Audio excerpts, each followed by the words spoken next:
चलो भाई आ गए गोवा। अरे पर मैं मेरे पापा को बता के नहीं आया। कुछ नहीं होता है, टेंशन मत ले, मैं संभाल लूंगा। ठीक है भाई, पर संभाल लेना। जो तेरे यहाँ की गाड़ी है वो थोड़ी सी टूट गई है। अरे भाई वो टूटी नहीं, पूरी खत्म हो गई।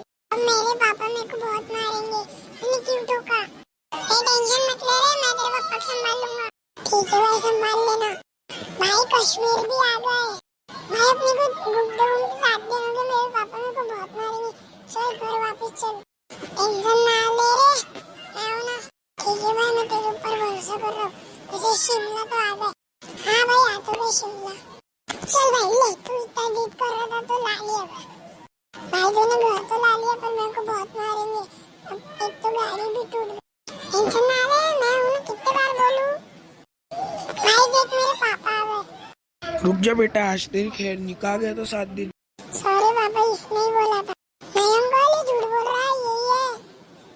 अंकल मैं तो जा रहा हूँ। क्या कहा गया था इतने दिनों से? रुक जा, तेरे को बात